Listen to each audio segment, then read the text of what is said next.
Díky, že jste přišli. Já se pokusím to umluvit. Kdybyste nerozuměli, vy vzdálenější, tak na mě zahučte. Já zvýším ještě trošku hlas. Sportovní výživa, jedna z důležitých věcí ve chvíli, kdy sport dětí, takže sportovní výživa dětí, kdy ten sport dětí začne vypadat vlastně jako příprava na, řekněme, profesionální kariéru. To neznamená, že mám na mysli teda, že u někoho jiného, u rekreačního sportovce to nemá význam. Já o tom přemýšlím dlouho, vždycky na soustředění jsme dělali trošku něco málo, ale ve výsledku to úplně k ničemu zásadnímu nevedlo.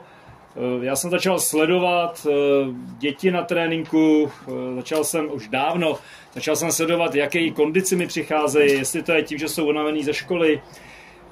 Začal jsem sledovat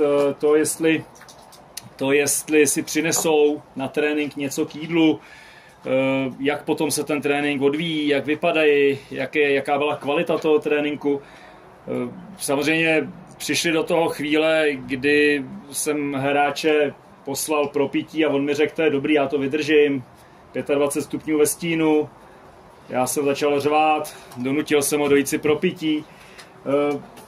Jindy hráč vypadal, že má téměř hypoglykemii, v podstatě už nemohl ani chodit, nebylo to tím, že by byl unavený, ale bylo to proto, že nebyl najezený a říkal mi, že se ve škole dobře najet. A já jsem říkal, máš s sebou aspoň něco. Vlastně to byly momenty, které mě vedly k tomu, že mě to začalo jako nutit k tomu, že bych nějakou měrou chtěl o tom mluvit s váma, s rodičema, ale i s dětma. Ono pro děti to nebude ve některých chvílích úplně zajímavý, respektive to bude těžký, ale to nevadí, prostě si to odsedíte. Tam jako dneska ve vašem věku už, kdyby to 3 lidi oslovilo, tak fajn, dospělí vám v tom případně pomůžou. Já díky ještě jednou, že jste přišli, já si myslím, že mnozí z vás toho víte minimálně stejně jako já, tak si skoro říkám, že se budu stydět, že tady máme specialistku nutriční, a vím, jak Míša Tverská se tomu věnuje, ale zase jsou mezi váma tací, o kterých se odvážím tvrdit, že vím, že tomu nepřikládají, nebo jako výživě jako takovej nepřikládají takový význam, jaký bych si třeba já představil. A já ho tam vidím, ne z důvodu toho, že bych chtěl říkat, a taky se k tomu jako nějaká zmínka bude, že bych tvrdil, že tady jsou děti, které neprospívají do té míry, že nerostou, protože špatně jedí. To si úplně nemyslím. A ani bych se do tohoto diskuze vlastně nepustil. Ale zajímá mě to na té úrovni, aby díky vám jako dospělým se děti naučili. Já se jenom omlouvám, nechcete si ještě dojít pro židli? Tam vevnitř jsou židle? Mně to přijde hloupý úplně, já dřepím a vy tam stojíte. Tam jsou teda, když tak. Nechce, já už jsem unaven.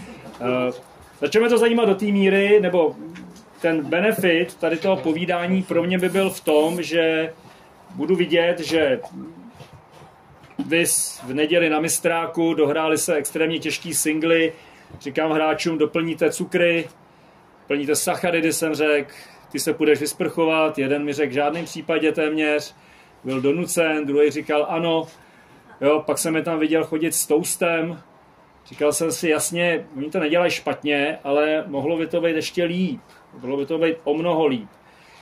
Na tréninku mi, když se hodně zadaří, vytáhne hráč proteinovou tyčinku, tak to už se věším na nejbližší jedli, kterou tady potkávám, a říkám si, dobře, tak proteinová tyčinka je dobrý základ, ale zajímalo by mě to ještě jinak.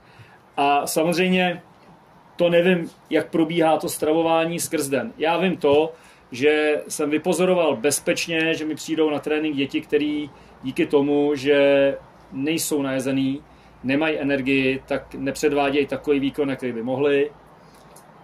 Jsou nervózní, nejsou jako psychicky stabilní v tu chvíli a není to proto, že by byli nerváci jenom, je to proto, že skutečně mají jako energetický deficit. A samozřejmě, co mě nejvíc zajímá z toho všeho, i když toto velmi, je úroveň a rychlost regenerace. A to je vlastně to nejvíc, protože na základě toho, jak jim, tak samozřejmě potom líp anebo hůř regeneruju. A k tomu už je potřeba jakoby něco znát a něco vědět. A proto jsem oslovil mýho kamaráda Libora Vítka, Miky Slezákový bratra. Zadáte si jméno do Google, vyleze vám ohromné množství informací. Neberte to tak, že tím, že je to můj kamarád, tak je to pro mě jediný nutriční specialista tady. Ne, ten člověk je vystudovaný biochemik a hepatolog. To znamená člověk, který zkoumá naše játra. To je interní lékař. A tyhle ty dvě aprobace jakoby jsou úžasný v tom, kromě toho, že učí všude možně, přednáší po celém světě. Já ho nechci představovat dneska, představím ho 10. až tady bude. A s tím jsem začal řešit vlastně to, že bych chtěl o této problematice mluvit. A domluvili jsme se na tom, že já jsem původně vůbec ani nemyslel, že bych ho sem dostal. Ale zkusil jsem na něj nahrát, takže jako samozřejmě, když to budu říkat já, tak je to pořád, jako kdybyste si to vy načetli z těch zdrojů, kde jsem si to našel já, tak je to vlastně z hlediska autority je to vlastně nula. Jo? Nejsem dietolog, nejsem nutriční specialista a on jo a je jeden z nejlepších vůbec. S tím ohromným benefitem, že má přístup ke kompletní biochemii, ke kompletní laboratoři. To znamená, že to, co my si najdeme na internetu, já jsem si říkal, že zahájím přednášku o tom, že řeknu každý maximálně jedno vajíčko denně, protože obsahuje cholesterol a to je špatně. No a dalo by se teďka o tom hodinu tady mluvit a najdete odborníka v uvozovkách, který vám vysvětlí, že je to přesně takhle, ale pak prostě najdete ty správné informace, kde zjistíte, že to vlastně vůbec špatně není. A je to potom detailu, je to o tom, koho vyhledávám, koho čtu, jakou literaturu, jaký studie vyhledávám, protože ono je to s nima hrozně složitý. A neznamená to, že každá studie je jako relevantní a každá studie v podstatě na všechno fungují a existují nějaké studie. Jeden příklad řeknu za chviličku, až se dostaneme jako do tématu, tak to je takový alarmující pro mě třeba, ale to až za chvíli. No a s Liborem jsme se dohodli, že já jsem mu řekl teda, že on jako autorita by byl úplně ideální, on se nechal přemluvit a dohodli jsme se, že já vezmu takovej úplně úvodní základ, obecnej, co se výživy týká, to znamená nějaká charakteristika mikronutrientů, základní věci, které se týkají nějakého pitného režimu při, po zátěži, po utkání a plus nějakých pár zajímavostí, které ke sportu dětí jako sedí jako velmi významně. A on bude velmi jako detailně hovořit o doplňcích nutričních. Myšleno, všechno bude posazeno na naší mládež.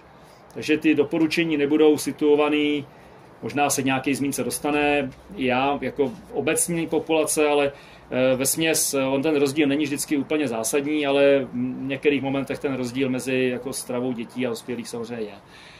A nebo extrémně nebo hodně sportujících dětí, tak. Jo, což zase bych ještě bych to nezobecňoval na všechny děti, ale na ty hodně sportující. Takže to bude rozdělené takto. Já jdu takový úvod a Libor potom půjde do nějakého většího detailu, protože ono je třeba tomu rozumět. Prostě. Jako, není to jednoduchý, absolutně. A myslet si, že jako všechno si obhájím a řeknu, že no tak když teda nemůžu jíst takhle jako to správnou stravu, tak že to tělo to zvládne a obhájit si, ono se asi dá všechno, ale samozřejmě nebudeme z toho žádnou měrou profitovat.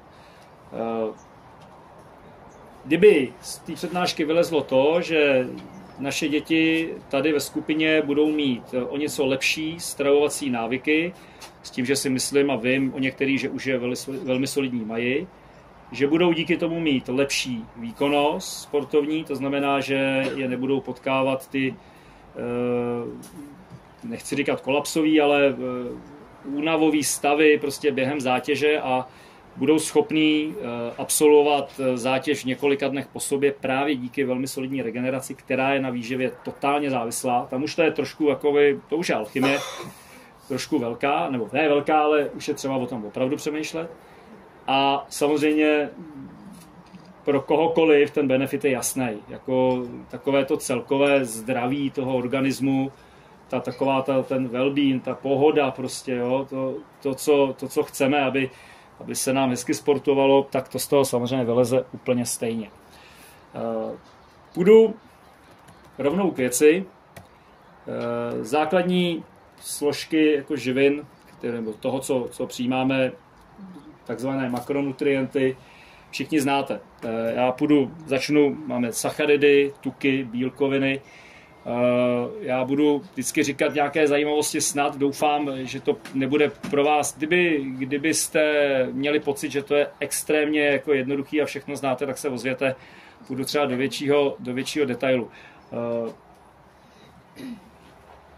Ještě než teda začnu těma sacharidama, řeknu, že taková správně nastavená strava vlastně není v dnešní době nic moc zajímavého, protože to není žádná dieta, není to žádná ještě k tomu zajímavá dieta, takže to není ani nízkosacharidová, ani podle krevní skupiny, není to prostě nic, nazývá se to tou odbornou veřejností, jakože to je pestrá, nebo dokonce velmi pestrá strava, založená na relativně vysokém příjmu komplexních sacharidů.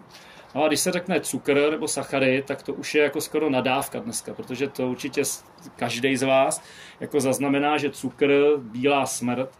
Není to tak jednoduchý, samozřejmě není to tak. Já jsem přesvědčený o tom, že většina z vás naprosto tuší. Není cukr jako cukr. A myslet si, že, a jsou na to, když jsem mluvil o studiích, jsou na to odborné studie, které tvrdí, že nízkosacharidová dieta je podporující výkon. A jsou na to opravdu relevantní studie. Bohužel není to pravda. Proběhla velikánská konference na tohleto, přesně na to, jako sportovní výživa v Americe, to není moc dlouho. A tam byli dva odborníci, nejvíc zarytý, kteří mluvili o této nízkosacharidové dietě. A pak tam byli dva odborníci proti tomu. Výsledek byl z toho naprosto jednoznačný. A vyšlo to, že jestliže budete absolvovat výkon, který má více než 12 hodin, tak má smysl učit tělo na nízký příjem sacharidů, aby začalo mobilizovat tuky a pokrylo s nima větší část té svalové práce. Otázka zní, jestli kromě dlouhých ultraběhů na lyžích, Ironman, ale v podání špičky to je 8 hodin až 9, takže ani ten se do toho v podstatě nevešel. Takže to vůbec nemá smysl. Není to vlastně prospěšný.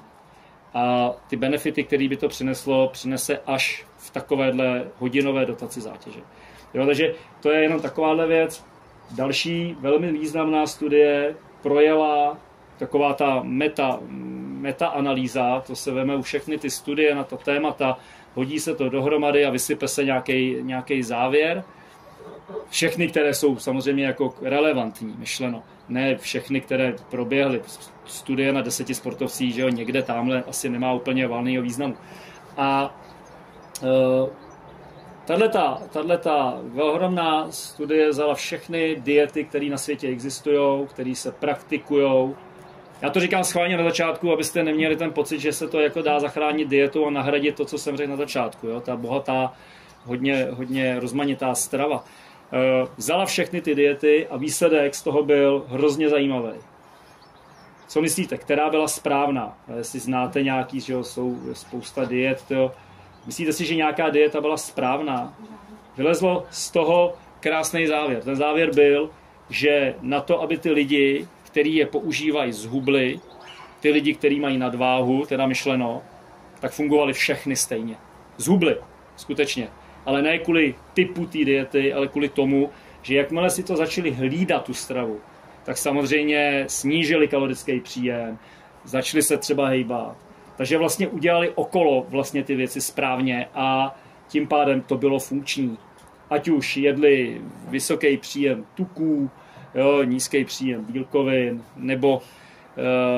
nebo, jak jsem říkal, podle krevních skupin třeba dietu. Bylo to úplně jedno. Jo. S výjimkou teda myšleno, to byly dietní postupy, které měly nějaké opodstatnění. Jo? Taková třeba ananasová dieta modelek tam nebyla zahrnutá třeba. Jo? To zase ne, no, to asi nefunguje. Prostě. Jo, jenom ananas. Jo? To taky existuje jedna taková, tam je jenom ananas. Ne, to asi nemá žádnou studii, ale existuje to. Ale to, pojďme dál. A tím pádem bych se dostal k dětem, tam už to vůbec nemá jakoby význam. Tam má smysl dodržet ty věci, které si řekneme.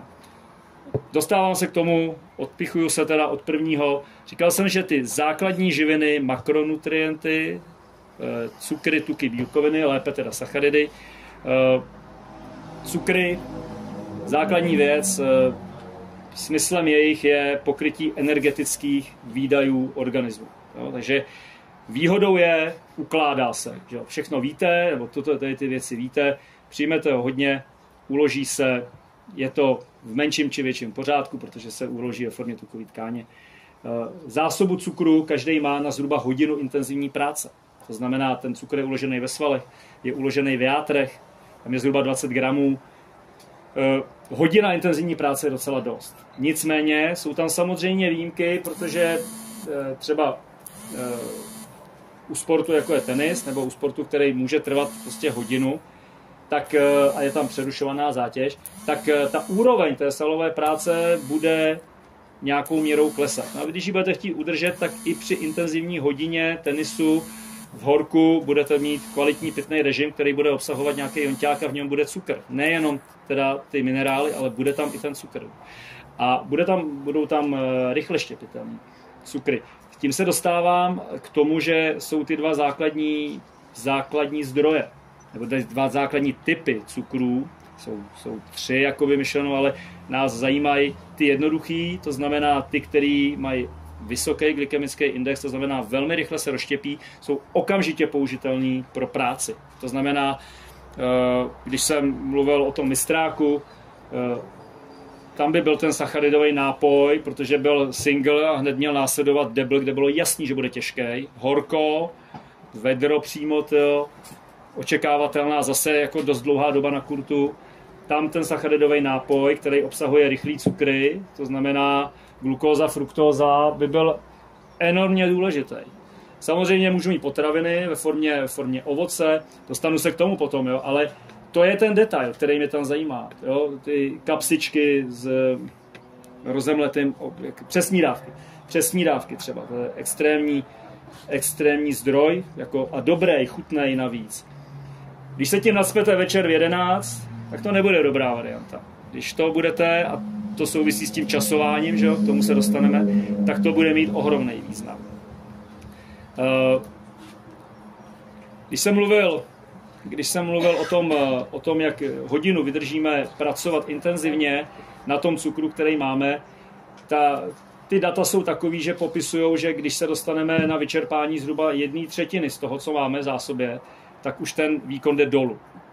Jo? Takže abyste to nebrali tak, že když řeknu informaci hodinu vydržím na cukru, který mám, to znamená do vyčerpání. Za hodinu ho vyčerpáte při intenzivní práci, na to nechcete, že? Takže vy ho musíte doplňovat v průběhu. Extrémní případ, jako sportovní nutrice, jsou cyklisti. To je něco, co je úplně neuvěřitelného. Oni třeba vydají během toho, nebo takhle, jejich denní příjem, když mají etapový závod, tak je až 30 000 kJ. To je něco neuvěřitelného, jenom pro srovnání to, co by se doporučovalo dětem, protože to je strašně individuální, je od 10 do 15 tisíc. Sportujícím dětem. Jako, jo, tak našim dětem. Tak budu mluvit jen tak skupině, jako hodně sportujícím dětem.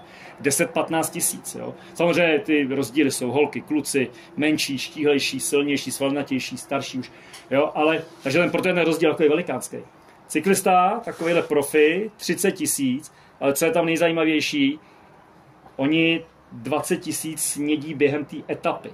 To znamená, že on každých 15-20 minut doplňuje ve formě tekutý samozřejmě stravy, protože to nemůže ujíst, normálně to nejde, že jo. Žverkat, když jede do kopce. Takže to musí pít. A vlastně 2/3 vlastně on pokryje během z toho samotného závodu. Jo. Takže on se vůbec nedostane do vyčerpání 1/3 jako svalového glykogenu. Kdyby se dostal, tak začne vadnout Všichni mu ujedou a on pak se probere sice, ale to už je pozdě. Jo, takže už tady vidíte, že jak je to důležitý vlastně si tohleto pohlídat. Když to dítě se mi ve škole nají a v 12:30 obědvá a tady mi má vydržet do 6 a za tu dobu schroupe jeden banán anebo jednu tyčinku, tak já úplně spokojený nejsem prostě. No. To jsem úplně jako nespokojený vlastně. Protože já ho ženu do krajnosti, ne do 1/3, ale já ho ženu do 2/3 vyčerpání jako zásob energetické. A my to potřebujeme, protože ten trénink prostě udělat musíme. Jo. Do toho, když započítám dnešní horko a to, že se tady v tom pije voda, já se dostanu tam k jedné větě, můžete se vodou přivotrávat. To určitě znáte pojem, otrava z vody. Jako jo. A já to vysvětlím, to souvisí se sodíkem, ale protože ztratíte ohromné množství sodíku a doplňujete jenom vodu. Musíte doplňovat elektrolyty, takže ten iontový nápoj, počasí jako je dneska a plánovaným 3hodinovým strávení na tom slunci v nějaké zátěži, je bojonťák prostě zásadní. Ano, přežije se to bez něj. Ono se to přežije bez všeho, co tady řeknu. Otázka zní, v jaké kvalitě, jakoby, jo? To je pořád, jako je to o tom, v jaké kvalitě. Bavíme se o tom, že chceme jako maximum. Jo, takže já nechci jakoby detailně, ono by se dalo strašně dlouho mluvit úplně o každej, jo, o cukrech, o sacharidech by to bylo na strašný jako povídání. Ta druhá, velmi zajímavá složka z hlediska doplnění energie po zátěži jsou ty právě, jak říká se, nesladký sacharidy, to jsou škroby, všichni tušíte, jo, to je jakákoliv celozrnná, těstoviny, celozrnný brambory, prostě všude jsou obsažený pomalu se rozkládající sacharidy, protože ty řetězce jsou dlouhý, ono, když se to rozštěpí ty uhlíky, tak prostě to trvá, jo, a to je to, co chceme a ta energie se uvolňuje postupně. Jo, v tom sportovním výkonu chceme ten rychlej, tu glukózu, ona má 6 uhlíků, že jo, to okamžitě, prostě ona už se štěpí ptyalinem v ústech, že jo, takže jo, fruktóza, glukóza se štěpí hned, ten zdroj energie v minutách. Kdežto z těch dlouhých sacharidů ne, ale pozor, a to bude souviset úplně ze vším. Každý je extrémně individuální. To znamená, že když bych doporučil, že nejlepší snídaně jsou vločky s banánem a trochou medu a s kořicí a pomerančem, tak já si to dám a mám za seriózně 10 minut, mám hlad, že nevím, že jsem něco snědl. Ale bylo to naprosto správně, jako cereální snídaně. Asi musím dát ten jeden celozrnný tmavý rohlík nebo opět si ten toast, abych měl něco, na to si namazat tu lučinu, to je ta bílkovina, že? Abych měl něco jako hutnýho. Jo? Obecně platí, že když je tam tuk a bílkovina, tak tím, že se to pomalejš tráví, že? Tuk se tráví až 3x pomalejc, minimálně 2x až 3x pomalejc než sacharid, že? Tak potřebuji mít ten pocit, že jsem jako něco snědl, přestože nemám těžko, nesním těch rohlíků 8. Jo? A jiný člověk si dá tu cereální snídani a je v naprosté pohodě a vydrží na tom celý dopoledne. Souvisí to s tím, že každý metabolizujeme ty živiny jinak rychle a k tomu jsou jasně dané dispozice. Proto se nedá nic doporučit jako totálně přesně a chce to vlastně vyzkoušet. Nicméně přesně se dá říct, jestliže si mezi singlem a deblem na mistráku, kde vím, že budu mít 40 minut a půjdu si dát do restaurace těstoviny se sýrovou omáčkou, tak jsem magor prostě, no. Protože to po těch 40 minutách se na ten kut dokutálím a ležím. A budu říkat, když jsem si dal zdravý těstoviny, protože byly světlý, to znamená z pšeniční mouky, to znamená, že byly rychlej cukr. No jo, a co ta sýrová omáčka?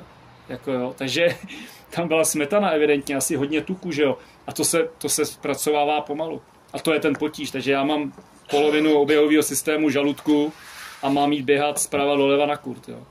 Ale jestliže si tam půjdu dát a s ním tadyhle z našeho skvělého baru, kde mám barmanku, tamhle mám barmanku, z našeho skvělého baru si tam vezmu tu předsnídávku s rozmixovaným ovocem, protože cítím, že to je jako kdyby nic, ale ten cukr jsem tam dostal, tak si ještě kousnu do toho opečeného toastu, nebo si koupím, jak si tam kluci koupili ten toast, nesní ho celý, sní si půlku, pak si budou přikusovat, tak budu v naprostém klidu a budu vědět, že udělali, co měli udělat. Jo. Takže s banánem, který jim kouká z obou kapes, jako jo, ještě. Jo, takže tak budu v klidu. Jo. S jonťákem, který mají připravený ve flaštičce a vedle pěkně tu čistou vodu. Se omlouvám, že chodím do té praxe z toho, jo, ale ono, kdybych mluvil jako jenom o těch, tak se k těm příkladům pak dostanu na jedno a bylo by to hrozně rychle, tak to bylo vlastně o cukr. Tuky, druhá, no tuky, oni bílkoviny jsou nejjednodušší, tam je to všechno naprosto jasně daný. Možná ještě docela podstatnou věc, ale oni ti čísla úplně vám nic neřeknou. U těch cukrů je to, ten příjem je okolo 6 až 10 gramů na kilo váhy. Jo. To je jako věc, ona se dá samozřejmě, jako, když si vezmete běžně dostupný nutriční kalorické tabulky a naházíte si do toho 3 dny po sobě, tak lehce zjistíte, jako jak na tom jste. Jo. Tam vám to vyhodí vlastně ty potraviny, dneska je to už tak jako vymakaný. Julčo, ty si nespomeneš, jak se jmenovali ty, co jsem ti doporučoval. Já jsem to zapomněl. To je jedno. Něco. Jsi šikovná, no, já jsem, úplně mi to vypadlo teďka. No já si vzpomenu, zase čas jsem vzpomenu. Ale ono to je jedno, ono jich je mraky, jo, a tam minimálně orientačně zjistíte, jako jak na tom jste. Jo. Ono už to dneska umí počítat i ty mikronutrienty, takže je to docela zásadní věc a na těch potravinách to všechno napsané je. Takže už jako má smysl i takovýhle číslo říct. Jo. Přejdu k tukům. Tam je základní, co známe, rozdělení na živočišný a rostlinný. Všichni víme, že těch rostlinných bychom měli přijímat víc než živočišné. Ten poměr je asi 2:1, jako myšleno ve prospěch těch rostlinných. Nicméně skutku jako není pravdou, že by ty živočišní jste neměli přijímat. V žádném případě je potřeba, protože máte celou sadu vitamínů rozpustných v tucích. A to je docela zásadní, A, D, E, K, že jsou vitamíny rozpustné v tucích. A to je docela zásadní, k tomu potřebujeme. Jo. Ostatně na tukové bázi je i a potom trošku o několika substancích nebo sloučeninách pohovořím. Jedna z nich je třeba ten úžasný cholesterol, jo, a to je tuk, že jo, takže on je potřeba, je v každé tkáni v podstatě, jo, a je potřeba pro to tělo, bez něj se nedá žít. I když to vypadá, že ho nesmíme přijmout ani půl gramu, protože bychom jinak zemřeli a měli aterosklerózu. Takže to je součást tuků. Nicméně asi nejpodstatnější, co je fakt, že existuje pár mikronutrientů a vlastně i makronutrientů. Tady v tom případě to je teda tuk, který nejsme schopní, dlouhodobýma měřeníma zjištěno, schopný jako dojíst. A u tuku se to týká právě živočišného tuku, to jsou omega-3 mastný nenasycený kyseliny, jsou polynenasycený.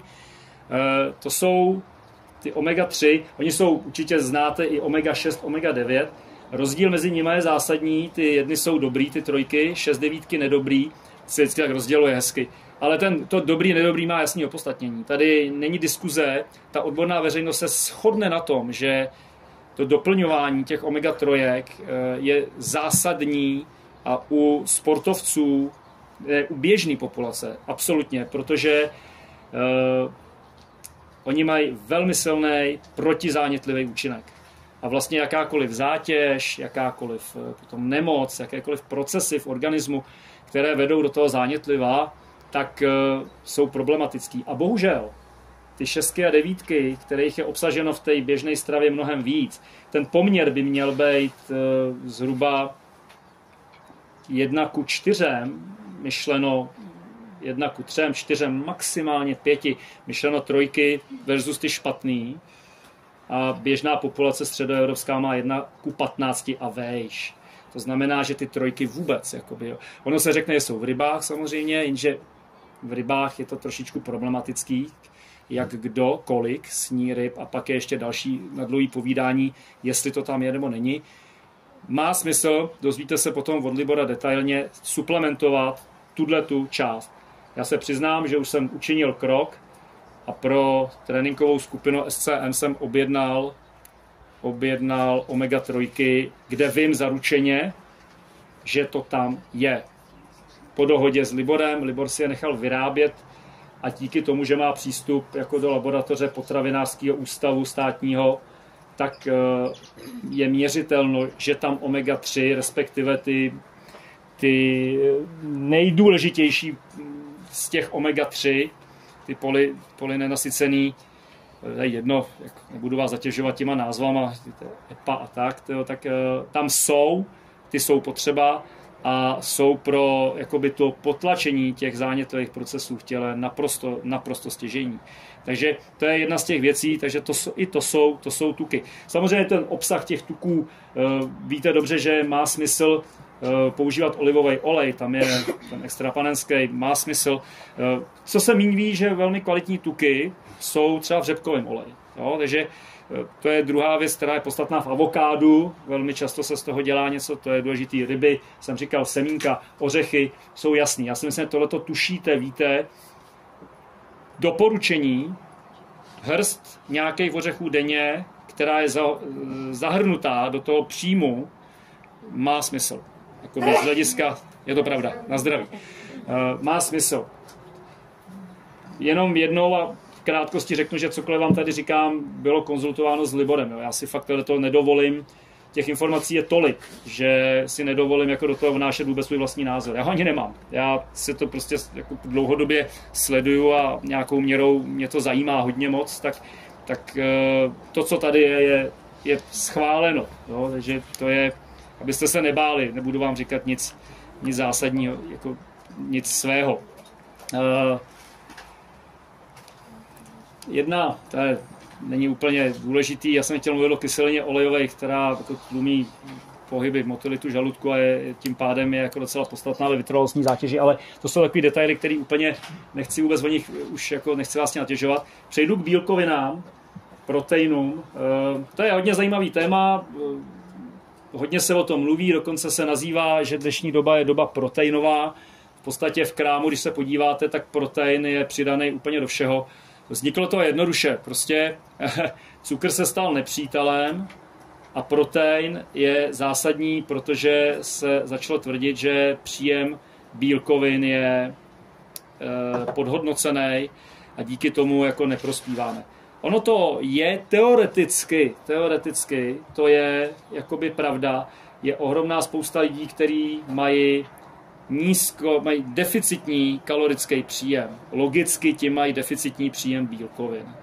Ale bohužel se strhla ta nesmyslnost okolo, a teď se dostávám vlastně okolo toho tématu. Existuje, já to jméno můžu říct, já jsem to právě konzultoval taky s Liborem Vítkem. Existuje člověk jeden, je to doktor přírodních věd, hodně se objevuje, kdo třeba máte nějaký záběr do fotbalu, do hokeje, u mládeže hokejový, fotbalový, jako na té nejvyšší úrovni České republice, jmenuje se Suchánek, Ronald Suchánek, pracuje na přírodovědné fakultě UK a Libor ho znají se jako i osobně. Ten člověk, když si ho zadáte, tak zjistíte, že mluví významně o tom, že speciálně u vás dětí takovejhle příjem bílkovin je zásadní a mluví o tom, že se bavíme o dávkách až 3 až 4 gramy na kilo tělesní váhy. Když to jakoby vezmu do reálu, aby jsme si to představili, to je 3, 4, 5 gramů, to jsou jeho čísla, tak já mu ten střed, 4, 50 kilo, 200 gramů bílkovin. Ve 100 gramovém mase denně. Ve 100 gramovém mase máte podle druhu masa 15, 20, 25 gramů. To už musí být.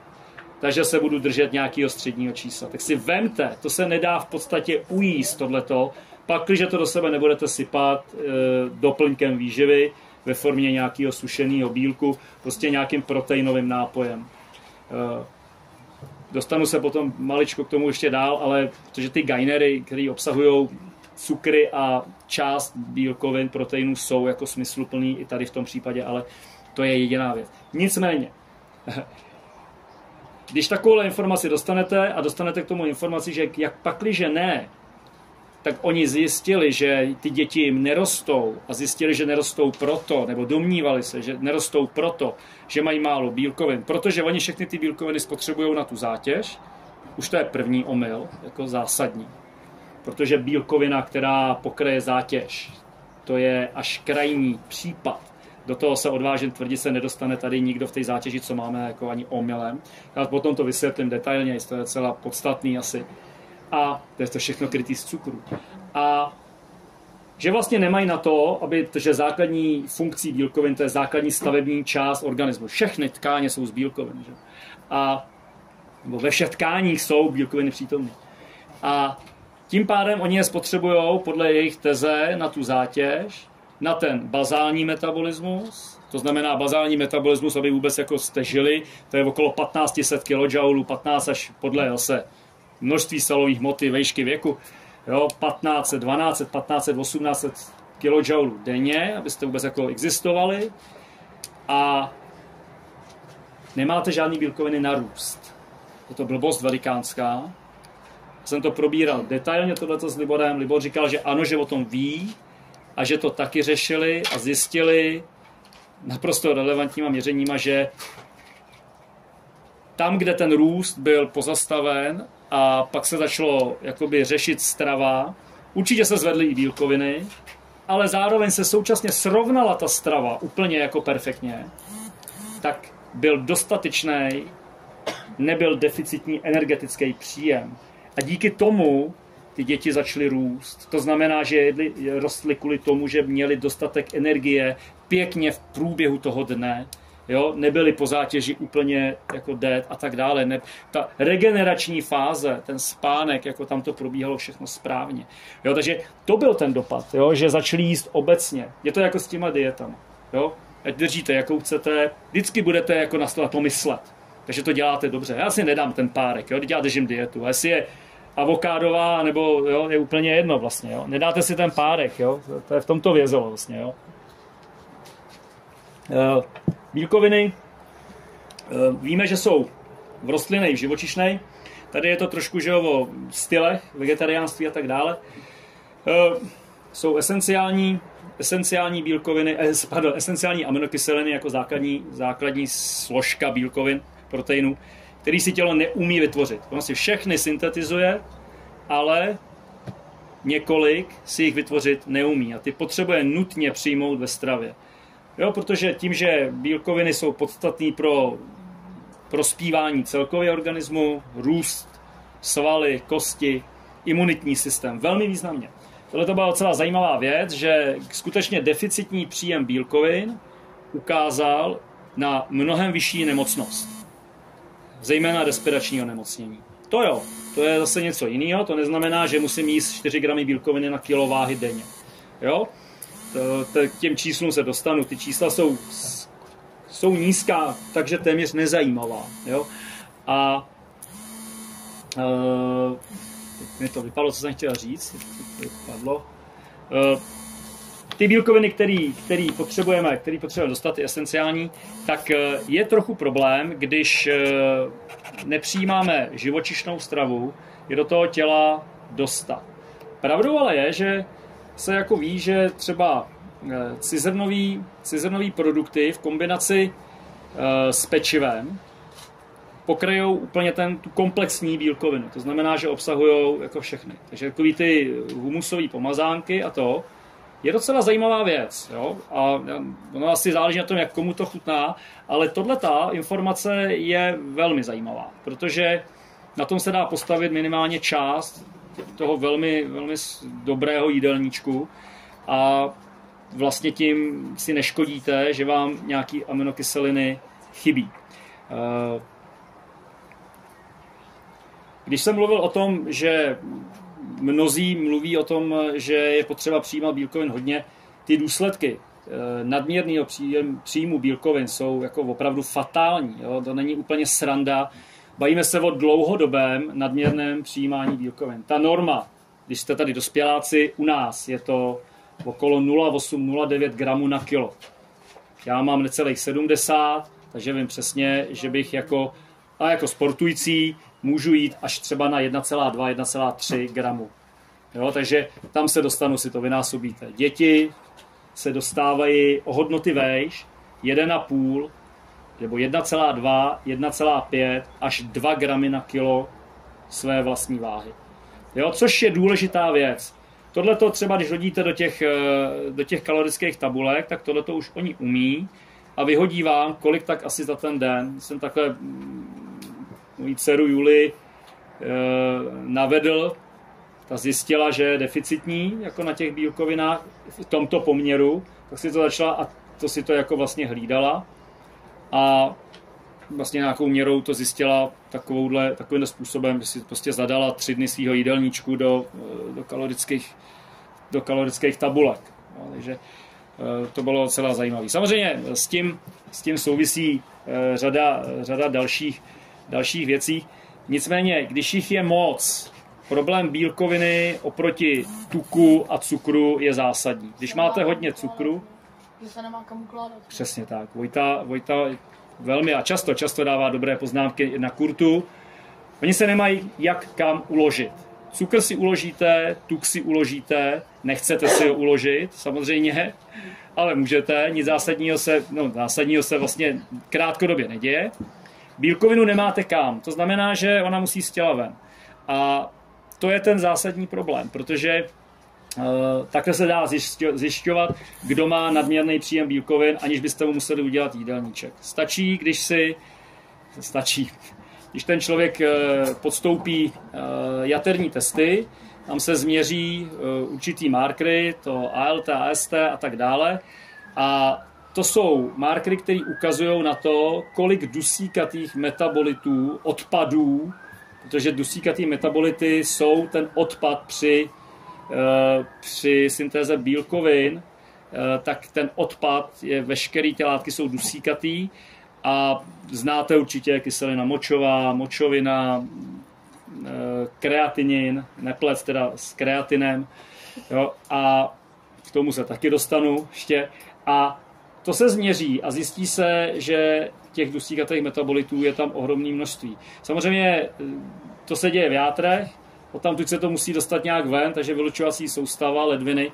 A to přetížení té vylučovací soustavy, konkrétně těch ledvin, je extrémní. Jinými slovy, tyhle ty 2 velmi důležité orgány pracujou, seč jim síly stačí a do toho ještě musí pracovat s tou zátěží. Protože samozřejmě při té zátěži vznikají další metabolity. Jo? A teďka, co dělají dřív? Jinými slovy, pracujou neustále. No a ono nic není perpetuum mobile. Prostě. Jo? Takže z toho vyplývá ten zásadní potíž. Jak se to projeví do té doby, než ty játra skolabujou, což samozřejmě trvá nějakou dobu, tak se to projeví prostě naprosto jednoduše, nespavosti, takový ty nervózy, jo? Neprospíváte celkově, jste unavený. Jo? Trénink, který vás neunavil, vás najednou unaví. Prostě, jo? Ten, který by vás neměl, vůbec byste ho neměli zaevidovat, tak najednou jste z něj jako přešlí a tak dále a tak dále. Je to proto, že tyhle ty orgány, které mají jakoby kompenzovat důsledky toho tréninku, musí řešit to, že odbourávají něco, co v tom těle nemá být. Jo, ta močovina tam samozřejmě nemá být, on ten název jako nevypadá úplně dobře, jo, takže je to jed v tu chvíli a to musí z těla ven. Bohužel problém je tady v tom případě i s cukrem, který, když sice je doba proteinová, ale mládež jako ohromně sladí právě tím rychlým cukrem. Jo, to nebudu říkat jenom tu obligátní kolu, ale ono to je všechno. Ten cukr rychle je obsažený ve všem. A potíž je v tom, že když sníte ten rychlej cukr před zátěží, tak je to v naprostém pořádku, protože ho okamžitě zpracujete. Ono se stane jednoduchá věc. Vy ten cukr sníte, já jsem říkal, že se velmi rychle štěpí, jako extrémně rychle. To znamená, že ho okamžitě máte v krevním oběhu. Jakmile se objeví v krevním oběhu, tak je potřeba, aby doběhl do těch pracujících svalů. No jo, ale když zrovna nemám tu zátěž, takže já už večer si takhle půjdu lehnout a teď si pěkně ještě tam připravím tadyhle banán, tadyhle nektarinku, k tomu si dám ještě jako libůstku tadyhle trošku sušenku, oslazený jogurt a jsem dobrý, to je super. Takže já dostanu do těla takové množství rychlého cukru, který se mi okamžitě tam objeví v té krvi. Cukr v krvi rovná se jed, který musí se okamžitě uložit někam, kam, do svalu nebo do jater, jenže tam je plno, protože jste předtím večeřeli, už je všechno je srovnáno, zásoby jsou naplněny a ten cukr tam pořád je. Takže se vypraví enormní množství jednoho hormonu, který se jmenuje inzulín, a ten inzulín ho má pochytat a má ho teda odnosit tam ještě kam se dá. A to je ten problém pro tu slinivku, která ho vyrábí.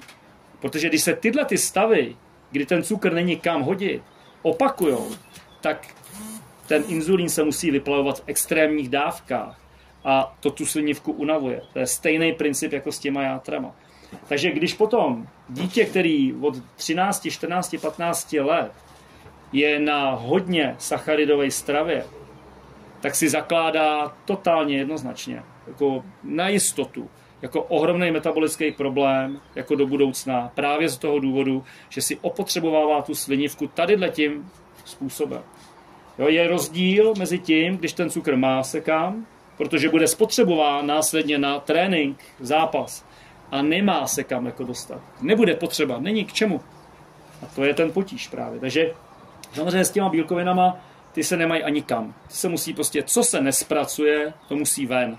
Takže proto tady jako docela zásadně to o tom takhle mluvím. Kde jsou zastoupený bílkoviny, asi není o čem, tam asi víte, samozřejmě maso, mléčný výrobky, největší superpotravina vejce. Já to k tomu cholesterolu řeknu. Samozřejmě vejce a cholesterol byl docela zásadní jako problém. Nesmíte jíst vejce, nebo jich musíte jíst malinkatě, protože ve žloutku je miliarda cholesterolu. Není to s ním tak horký. Já jsem se těšil, že vám řeknu o tom detailu, jak to je, ale já si myslím, že jsou důležitější věci. Kdyby vás to zajímalo, tak potom se můžete, když si někdo... Já vím přesně já jsem si nastudoval, jak to vzniklo a jak to vlastně bylo, že cholesterol je špatný, dobrý, ono to tak samozřejmě vůbec není. Já když to zkrátím, tak řeknu, že cholesterol je jedna z nejdůležitějších látek, stavební prvek hormonů, jako pohlavních hormonů, testosteronu, progesteronu, estrogenu, kortizolu, už nekoho žlučových kyselin, takže to má úžasný jako spektrum. Je to tuk, je to lipid, to znamená, že je nerozpustný. No a on k tomu, aby v tom krevním řečišti jako koloval, tím, že není rozpustný ve vodě, protože to je tuk, tak potřebuje nějaký přenašeče. A tam je ten zakopaný pes, ale to už je ten detail, tím teďka nebudu otravovat.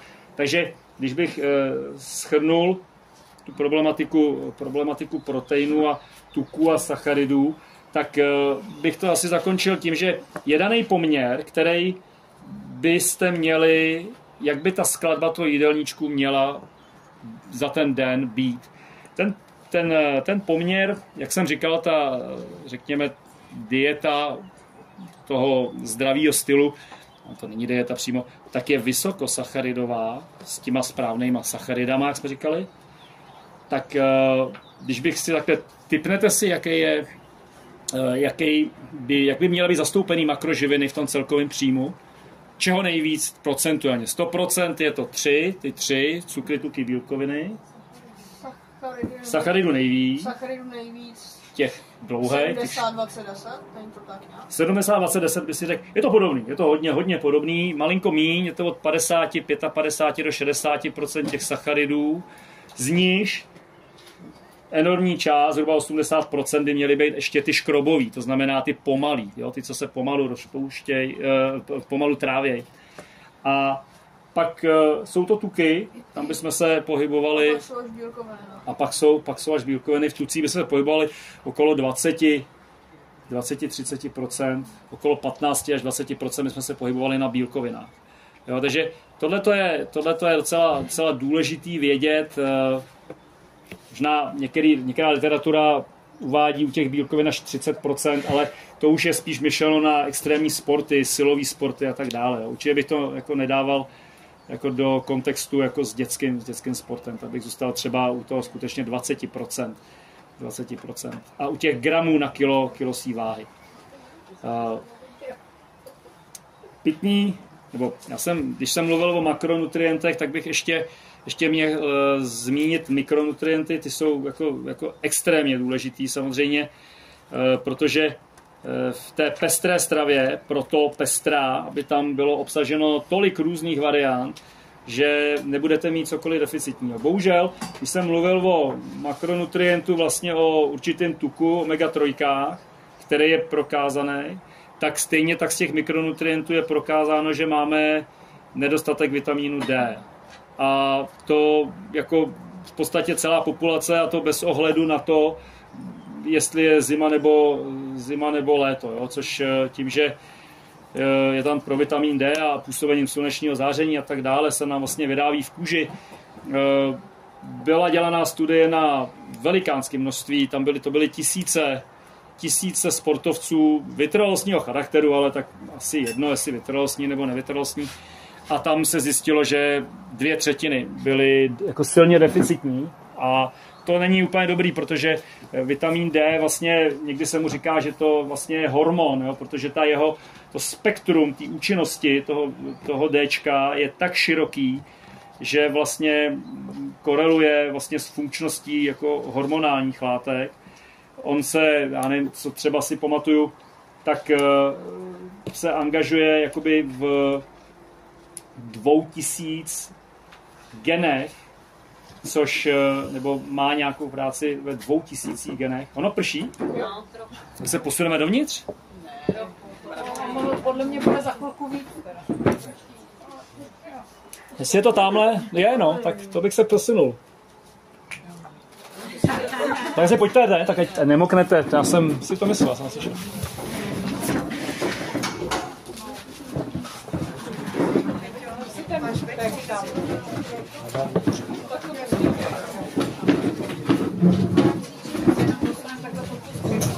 Cože? Po tu střechu?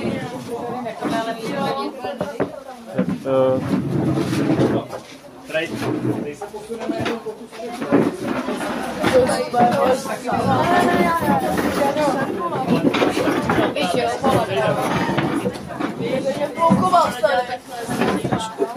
Asi vejdem. Já se taky tady šupnu. Ale jen to blíž ke mně, ať se ještě někdo vejde, tady je místa. A to se tady dělá, Anko? My taky využíváme aktivizační techniky. A ještě častěji určitě, tohle to bylo po 50 minutách.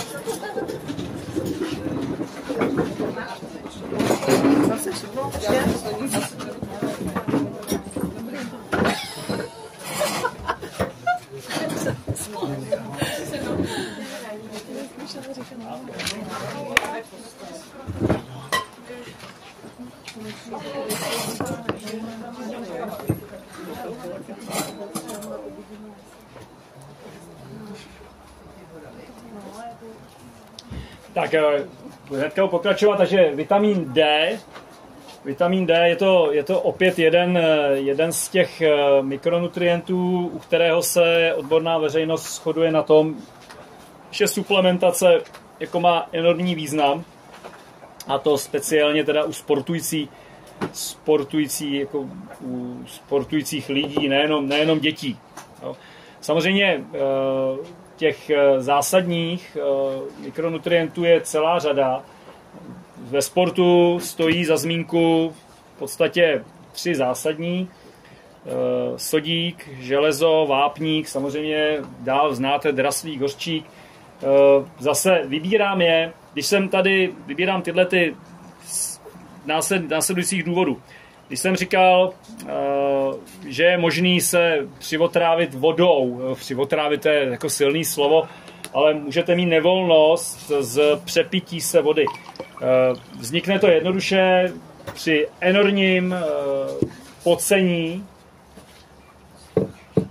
když je extrémní horko, budete přijímat jenom vodu, nebudete do toho a budete se potit, budete ztrácet ten sodný ion, tak potom může tady k tomu stavu, kdy je blbě od žaludku, jo, vyloženě se to trošku nepotkává jako se sportovním výkonem, minimálně se zhorší, může se to stát, jo, prostě už toho sodíku tam je natolik málo, je tak naředěnej, že začíná to být jako problém. Samozřejmě já se k tomu dostanu, proč, které, jak, co to dělá. U sodíku je zásadní věcí to, že on podporuje vstřebávání sacharidů. To znamená, on vlastně urychluje při tom doplňování, při té zátěži, urychluje ještě to vstřebávání a máte tu energii ještě o kus rychleji, což je docela zásadní. Dál funguje nebo se podílí na tom, že se vám ze střevního zažívacího traktu, tak se vám vstřebává voda, což je docela podstatný, protože potřebujete neustále mít to vnitřní prostředí v rovnováze, to znamená, že ta voda tam musí být. Určitě víte, že když potom by klesla, kdybyste nepili, tak začne ta krev takzvaně houstnout a zhoršuje se samozřejmě její cirkulace a tím pádem celkově ten výkon. Takže potom už to vede k dehydrataci a tak dále, ale tohle to je jenom co se týká toho sodného jontu. Železo, tam asi nemusím. Mimochodem je to sodný jont je hlavní složka jontových nápojů, jo? Takže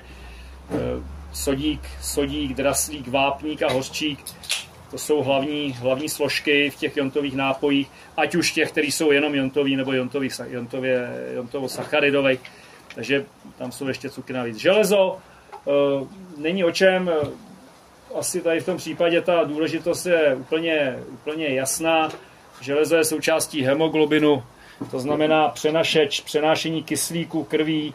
Svaly potřebují k činnosti kyslík, jakmile nefunguje tady ten mechanismus, tak ten sval samozřejmě nepracuje správně. Ostatně ta efektivita svalové práce je extrémně špatná, jo, protože když si vybavíte, já nevím, třeba perpetuum mobile, 100% energie dodám a 100% výkonu vytěžím, tak sval má tu výkonnost bohužel jako tak katastrofickou, že mnohé to překvapí, že je okolo 20%, jo, což jako si řeknete dobře, a co ten zbytek? No ten zbytek právě se uvolňuje ve formě tepelné energie, proto když ty svaly pracují, tak se potíme, hlavně se přehříváme a z toho vyplývají následující věci, proč ten pitný režim je tak zásadní. Tím, že se potím, což je nejrychlejší, nejefektivnější samozřejmě vyrovnání se s tím přehříváním se toho tělesného jádra, to myšleno teda trupu a hlavy, proto když vidíte na těch závodech triatlony, běhy a tak dále, tenis, kam se dává to studený, jo, hlava, krk, ty ochlazovací vesty, jo, tělesné jádro, nechladí si nohy, jo, ty si polivají vodou, ale jako primárně tělesní jádro, kde jsou orgány.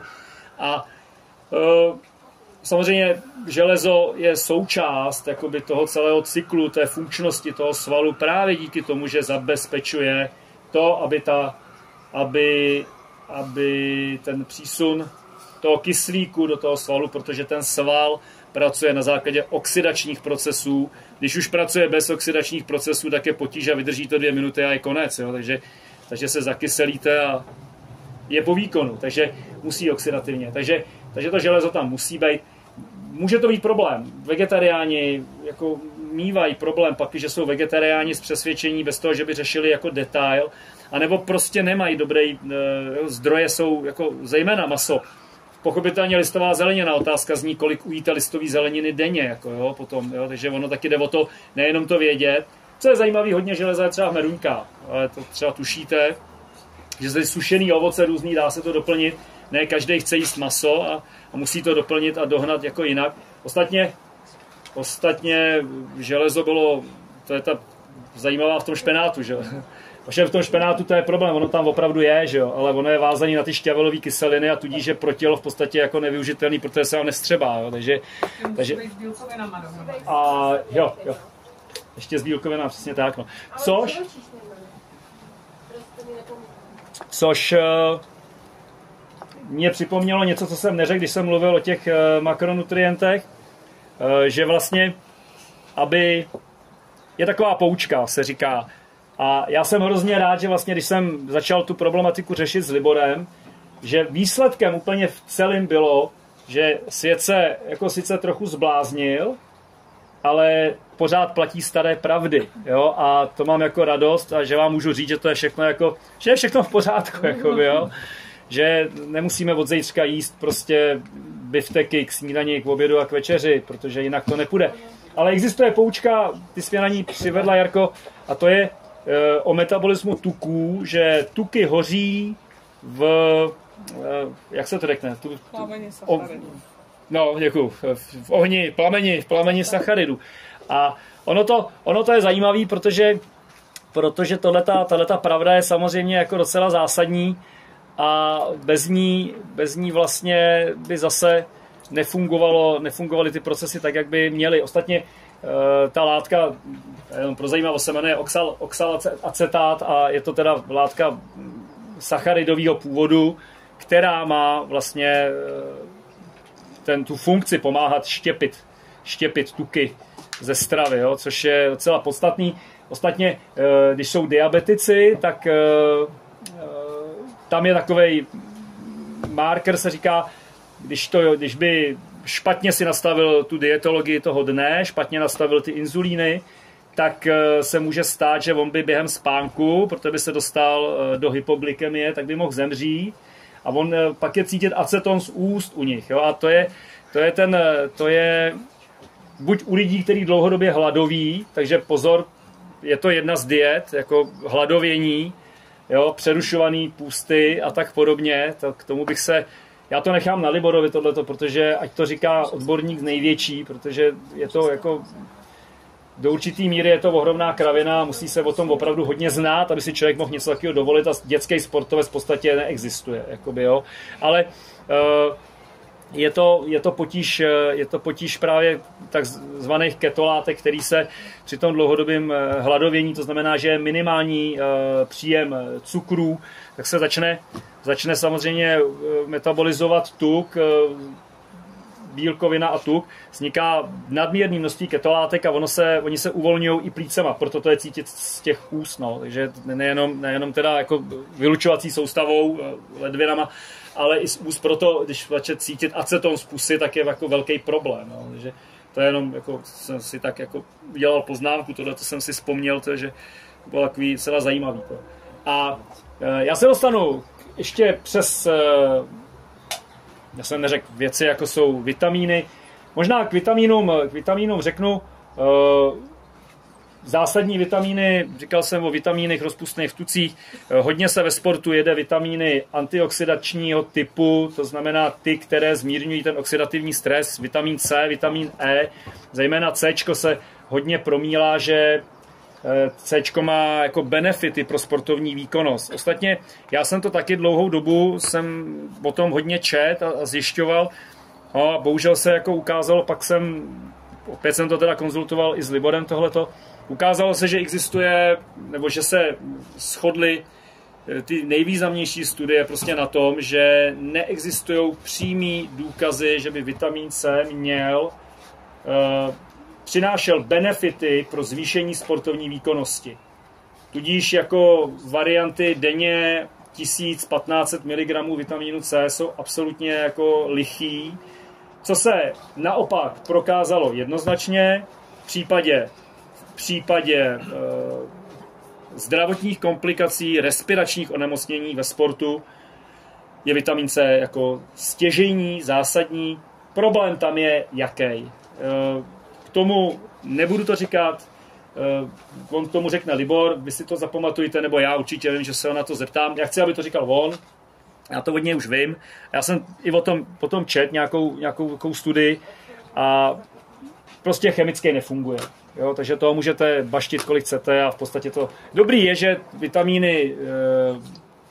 vitamíny C, Bčka, Ečka jsou rozpustní ve vodě, takže se jich zbavíte jako vylučováním v moči. Takže to není pro ten trávicí trakt, pro ten vylučovací systém, to není až tak jako zásadní, jako jo, tohleto. Takže není nějak deficitní. Jako jak je to s energií po zátěži? Jo, to je strašně důležitý. Máte sportovní výkon, těžký trénink, těžký zápas a víte, že budete mít ještě nějaký ten den, anebo minimálně druhý den. A teďka nastává jako ta alchymie, která není ani tak alchymii, jako spíš zažitým, naučeným návykem a řekněme uvěřením tomu, nebo získáním zkušenosti, že to opravdu funguje. Dokud to nezjistíte, tak nebudete věřit.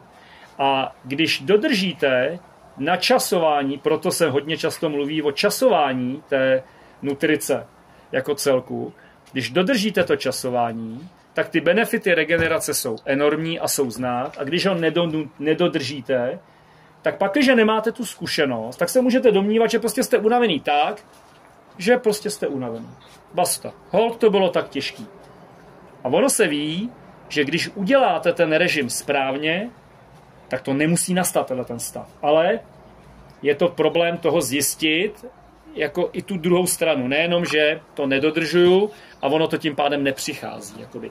Vysvětlím, máte zátěž střední až vysokou, takže já se budu bavit o našem tenisovém zápase. V podání všech, který tady jsou, už tenisový zápas jako je opravdu velký sport. A může být extrémně těžký už. Nebudu ani říkat, že to musí být jenom v teple, to vůbec není pravda, tam se budeme bavit potom o nějakém jako větším množství jontů, ale do 30 minut po té zátěži musíte, v podstatě ještě lépe je hned, musíte doplnit rychlé cukry. To znamená, musíte do sebe dostat energii. Otázka zní, já přece po takovéhle výkonu nemám vůbec hlad, jak to mám udělat. Proto mít připraveno. A to je to, k čemu jsem cílil už na začátku, když jsem říkal, že vlastně jsem těm hráčům řekl, rychle doplníte cukry, abyste byli ready, studená sprcha, už to žverkej přitom, tyjo, a pak teprve nastane nějaký protahování. Tyjo. A když nemůžu sníst, musím to mít připravený ve formě energetického nápoje. A to už je podstatná věc. Samozřejmě ve formě toho, co jsem tady říkal, ovoce, sušené ovoce, ono jak je sušený, že je to menší objem, dá se to žverkat, ty sušené meruňky jsou hrozně dobrý, je to takový i jako vláčný, tyjo. Můžete mít energetickou tyčinku, ale normální energetickou tyčinku, ne proteinovou tyčinku, ale normální energetickou tyčinku, energetický nápoj. Můžete mít bílý pečivo, v žádném případě neplatí, že sportovec a bílý pečivo rovná se tabu. Ne, ano, když někdo bude držet dietu a potřebuje zhubnout při výšce 150 cm z 85 kg na 55 kg, tak chápu, že bude řešit, že bílý pečivo jíst nebude, protože má tenhle materiál má vysoký glykemický index, to znamená, že se okamžitě ta energie rozštěpí, je tam a co s ní budu dělat, jo? Takže bude jíst to celozrnný a tmavý a žitný a cereální a všechny tyhle ty věci tmavý, pomalu štěpitelný, ale ten sportovec potřebuje tu energii naopak dodat i hned, protože ona tam chybí a říká se, ty buňky jsou úplně lačný, ty receptory jsou naprosto přichystaný, oni prostě očekávají ten glykogen, který se potřebuje do těch pracujících svalů vyčerpaný doplnit, takže v tu chvíli je to podstatný. Samozřejmě, když to nenastane,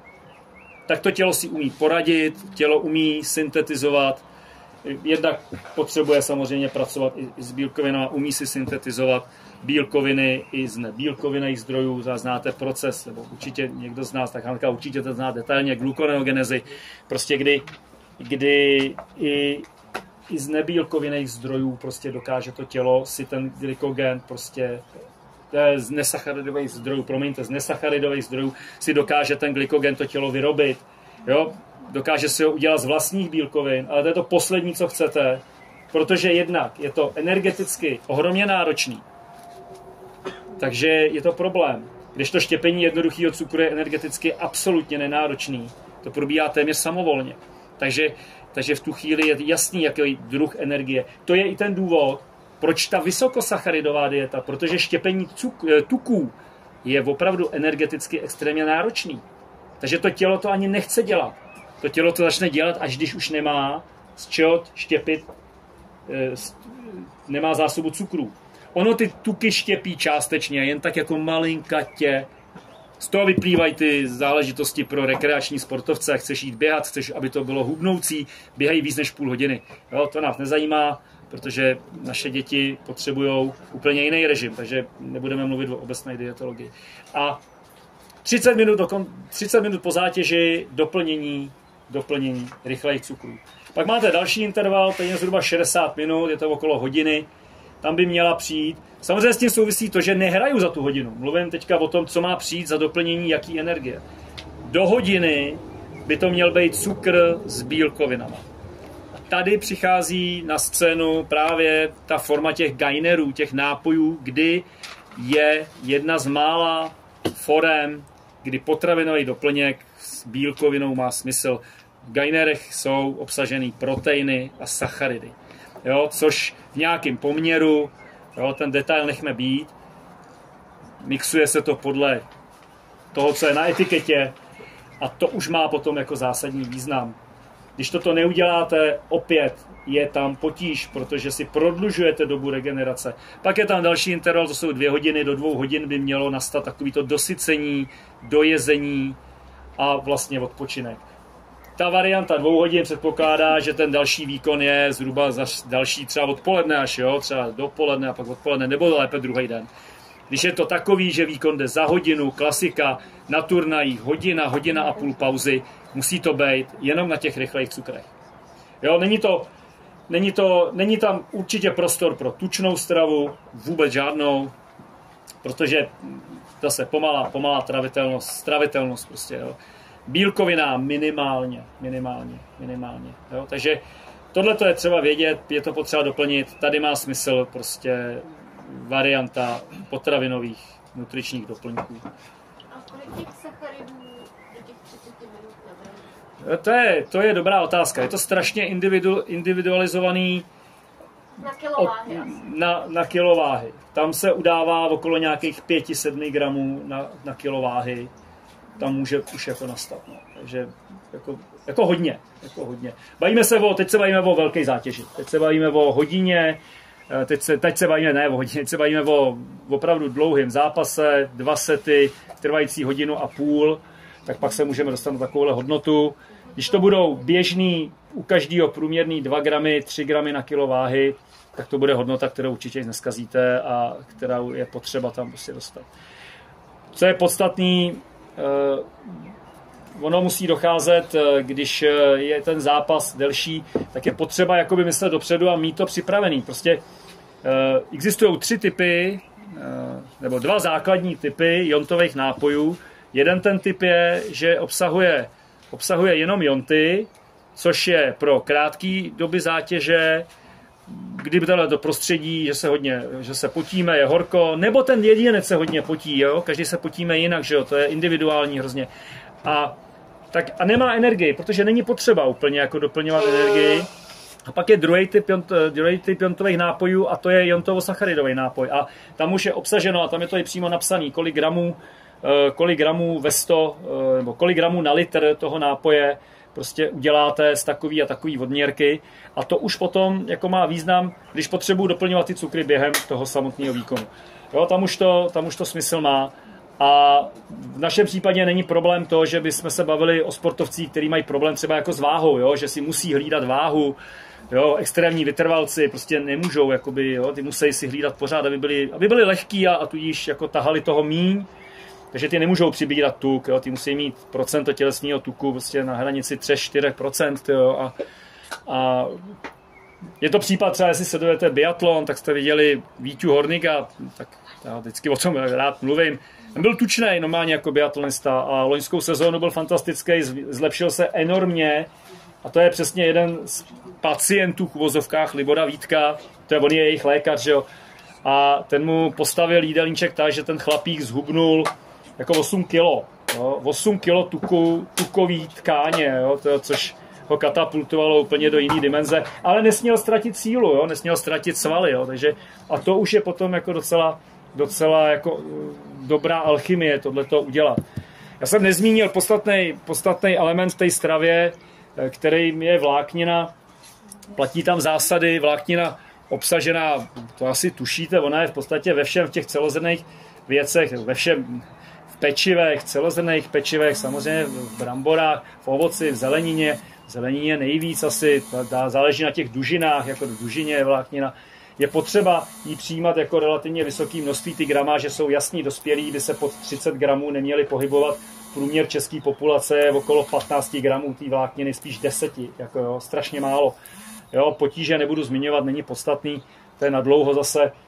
U dětí je to taková pomůcka jednoduchá, váha plus 5 gramů plus věk. Tak je to u dětí. Jo? 15letý dítě 20 gramů vlákniny prostě. 5 gramů plus věk je.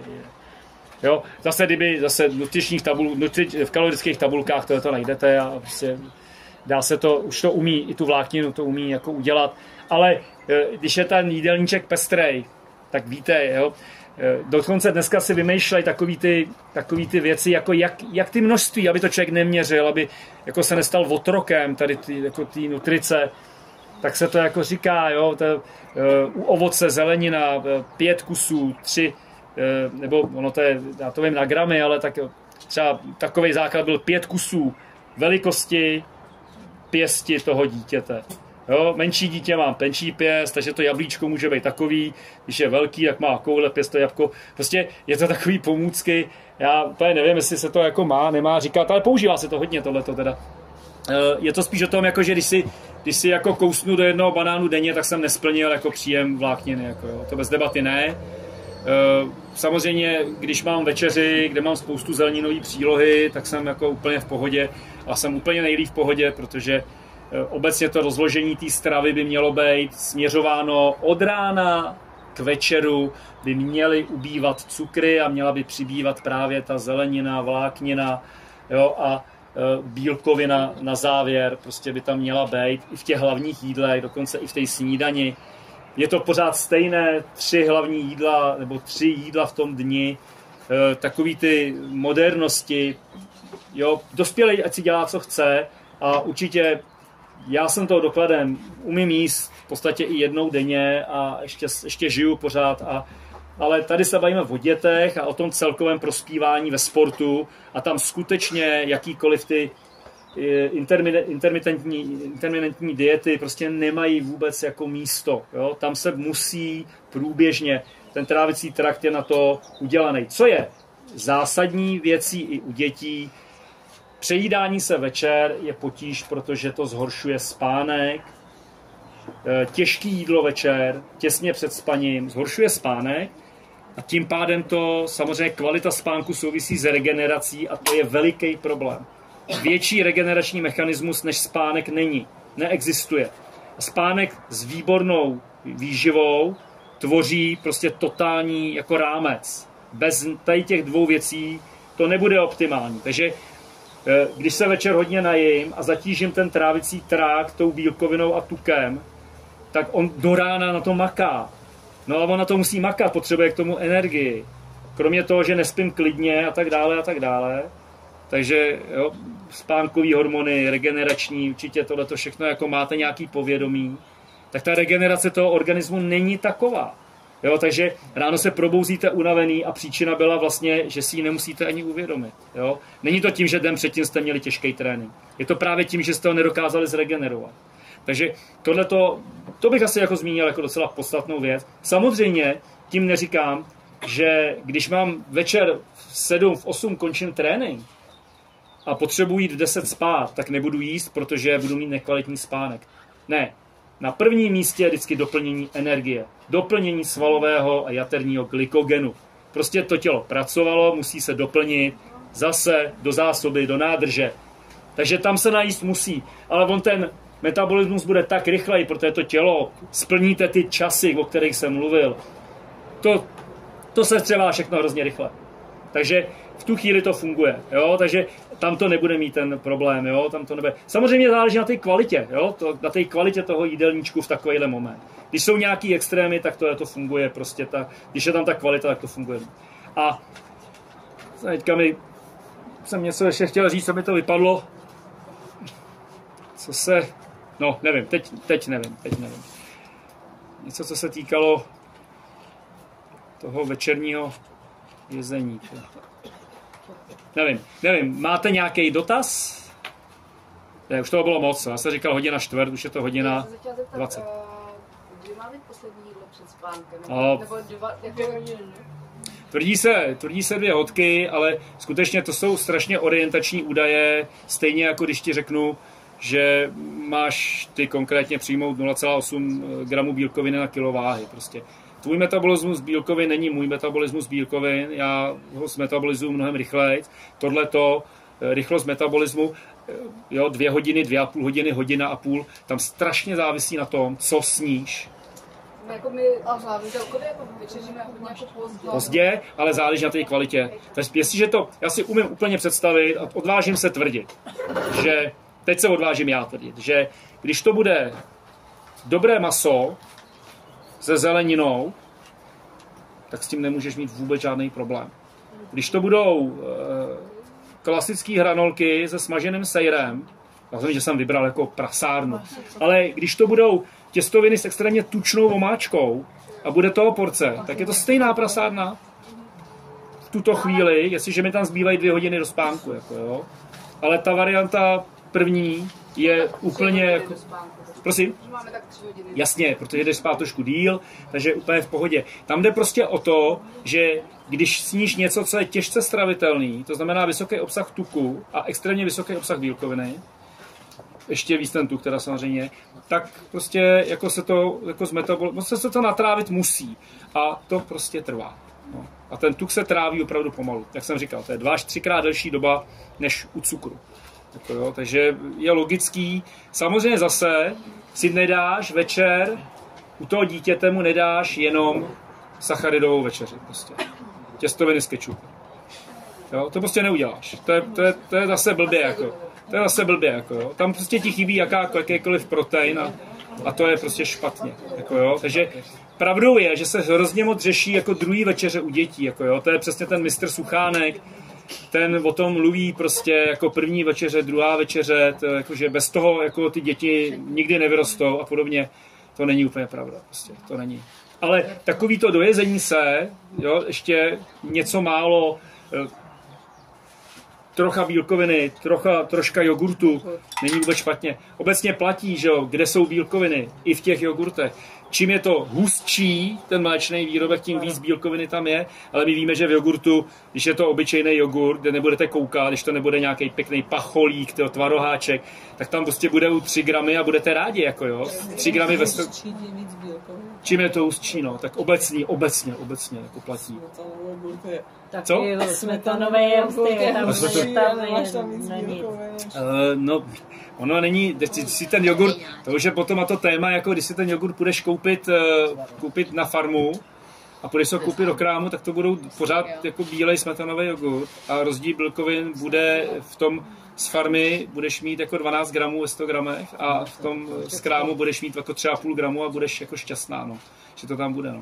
Takže ono potom závisí na tom, kde to koupíme, co koupíme a ta kvalita je prostě to je a potom to strašně dlouhý povídání, proč třeba ty omega-3 prostě nenasypete do sebe tím, že si budeš jako denně vařit rybu, jo, protože prostě tam nedostaneš to do sebe, v té rybě ta omega-3 bude, protože žere ten plankton a protože se živí v tom moři, jenže ona byla vychovaná tam někde v sádce a v životě neviděla nic jiného, než jenom dosypávaný šrot, tyjo, a plankton neví, jak vypadá, takže on tam omega-3 nebudou a ty sníš rybu a nemáš tam benefit omega-3 a ty nejíš rybu kvůli rybě, ale kvůli omega-3 a kvůli Dčku, takže jako to je potíž prostě potom ta kvalita. Já jsem mluvil teďka vlastně o tom jak je to v té obecné rovině, řekněme biochemické, jako jak by to mělo být.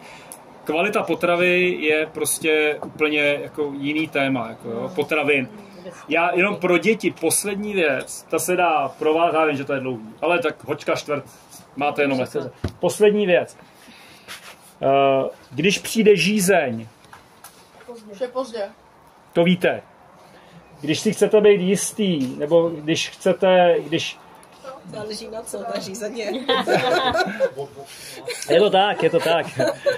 Když byste se necítili dobře a mělo to příčinu v tom, že se dostáváte do dehydratace, tak každý chodí čůrat. A ta zabarvení té moči vám ukazuje. Tam musí být světlonka, pak je dobrý. Čím je tmavší, tím víc je přesně těch dusíkatých metabolitů v té moči. A přesně tak. Protože pak se začne přesouvat v těle, že jo, ta vnitro a vněbuněčná tekutina a to je veliký potíž, jo. A pak začíná, takže jako když absolvujete těžký zápas, pili jste přitom nějak, pak máte tu pauzu, jdete čůrat a zjistíte, že ta moč je tmavě žlutá, tak jako je to už pozdě, ale stejně musíte aspoň zachránit, co se dá a začít extrémně rychle doplňovat tekutinu. Nemělo by to k tomu dojít vlastně, jo? Takže tohle je taková věc, která už jako smysl to má prostě. No, jo? jakmile nastane pocit žízně, je to potíž už, jo? Takže vy musíte doplňovat průběžně. Tak, tím končím. Těšte se a přemýšlejte trošku o tom na příští, nebo ne, to je přepříští 10. Já to hodím na skupinu. Já to toho 10. posunu na 18. protože ono to mělo být 17:30. Já teda doufám, že to nebude problém, ale já se úplně omlouvám. Libor řekl 17:30. Já, jak jsem byl šťastný z toho, že vůbec jako svolil k termínu, tak mi úplně vypadlo, že od 17 do 18 máme Tadeáše na fyzio. Jo? Takže Tadeáš 17:18, fyzio 18:19, 19:15, bude to na hodinu čtvrt. Bude taky, bude Libor Vítek na té přednášce. Tak. A děkuji, že jste... Bude i o prázdninách? Fyzio bude o prázdninách, jak to půjde. Takže teď je první termín, kdy to bude. No, on se snaží dodržet, to byla jeho vlastní iniciativa a já jsem mu to nerozporoval, takže a jsme domluveni, já jsem mu to pak vysvětlil, samozřejmě dělám si srandu, ale jsem mu to vysvětlil, že o prázdninách ten režim není standardní a on taky říkal, že nemá úplně standardní, ale budeme se snažit dávat si dopředu vědět a toto budu dávat vidět dopředu. No, vždycky jak se s tím dohodnu. Takže z hodiny na další týden, týden, prostě co dokáže, tak tady bude.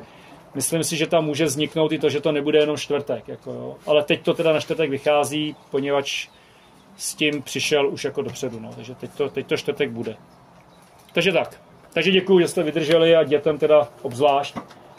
Třeba Elenka byla čistě neposedná. Poskáte sobě, že jste to tu zvládli. Poznámky k tomu mám na papíře, nafotím, dám na skupinu. Bylo by možné třeba ještě nějaký příklad dětskám poslat, jako třeba když mají zápas, co by měli jako tak příklad, co jíst, protože oni jako... Oni ty příklady... No. Jo, no, dobrý dotaz. Příklady budou na Liborovi, no, jasný, ten bude je to, já jsem to neukázal, to mě mrzí. To je hodně. Zdravě v pohybu, jo. Je to fantastický, to je prostě... Jo, ale podívej se, to je... Podívej. Tam je všechno. Kde je slaná, tak je sladká verze, prostě je tam od svačin, přes snídaně. To je tak fantastická brožura tohleto, že... No, je to... Ano. Tyka, samozřejmě. Ty jsi říkal, že některé ty bílkoviny jdou přijímat jenom ve stravě, takže tak jako to jsou a jako třeba v čem? No, na je to dobrý. Chtěl jsi posaď. Teďka se posunu. A malou poznámku, jak ti to skočí. Ečko je likopil. Tak dáme to. Jsem debil, no ADEK, já vím, super blbec. Vidíš to ještě, že to nevěděl. Mě málem. Já jsem byla Jirko, hezky to bylo, děkuji. No, ale Ečko ADEK musí. A já jsem řekl, že je hodně rozpustný. Krásně to s Cčkem a Bčkem, to je blbec. Už jsem to řekla. Děkuju, no, to je dobře. Čau, jsem rád. Tam je to trošku složitější, protože dělá se spousta suplementů právě s jednotlivými aminokyselinama, ale dokonce se o mnohých, třeba o metioninu existují studie, které ukazují, že má prokazatelný vliv na zhoršení. Metionin?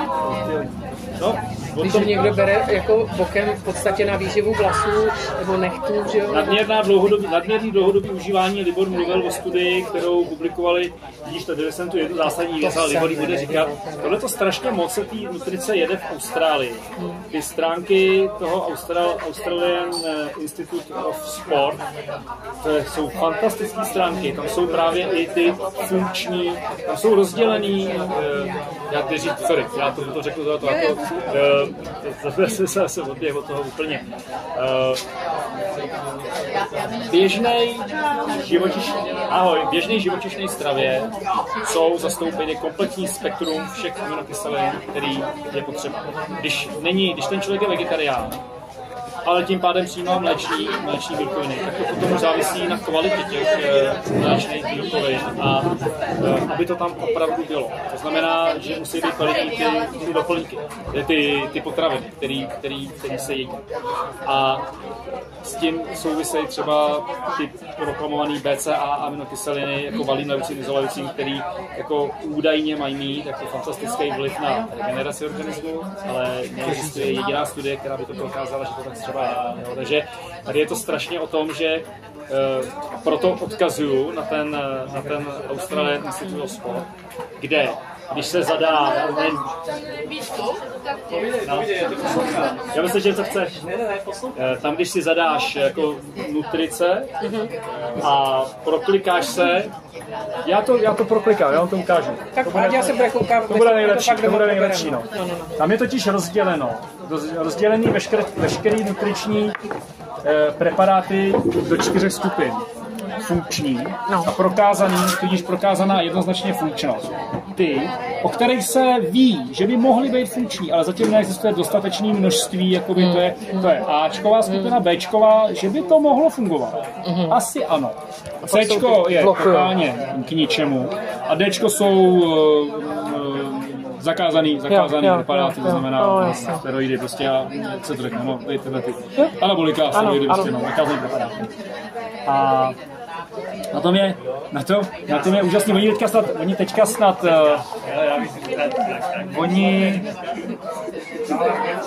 to zcukli, že udělali to, když tady ještě ne vlastně, já to najdu.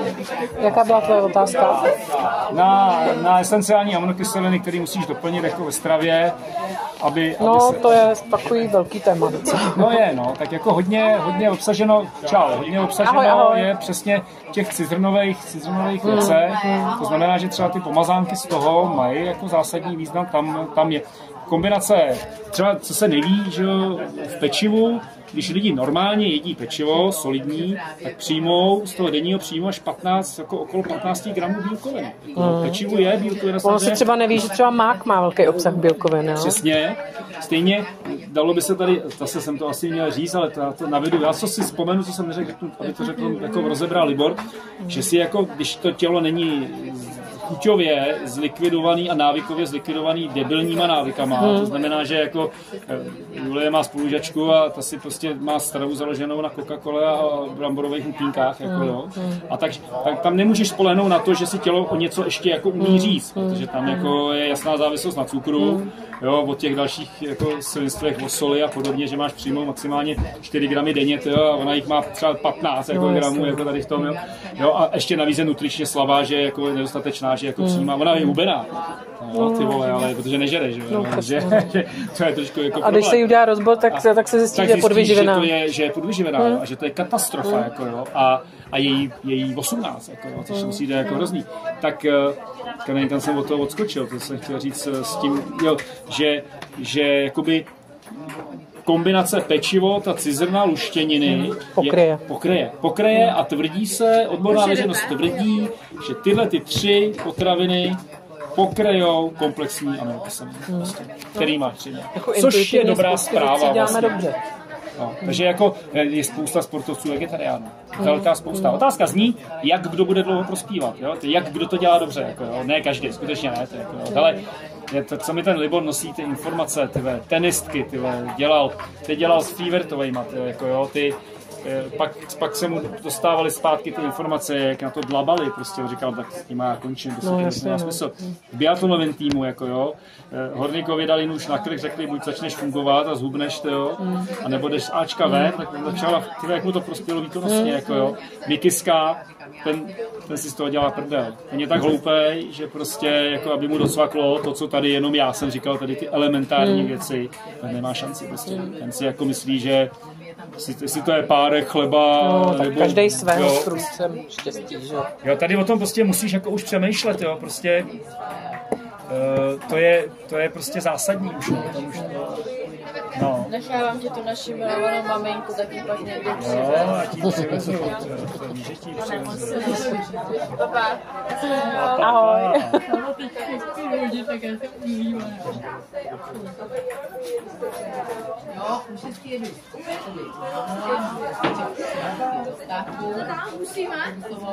Vystoupím vlastně 2 minuty se běžím. Máš napsaný ten odkaz? Jo. AIS. Jo. Jo, a to je prostě nejlepší. Oni tvrdí, že není líp zpracovaný přehled těch suplementů. Hrozný je, že nikdo nechce rozkliknout Ačko, protože zjistí, že tam je to, co nechce slyšet. Prostě to je jako, to jsou tak málo a tak běžný. To je všechno. Ano. Prostě jako je toho minimálně. Ani třeba ten karnitín, který všichni by chtěli slyšet, jakože jako zázračný spalovač umí řešit prostě metabolismus tuků. Už nenahráváš, můžu se ozít. To nějak asi vyšlo v průběhu, ano. Jo. Já to na tom papíře... Dobrý, já jenom jako jestli si ho můžu vzít. Jsou tam jontový nápoje, je tam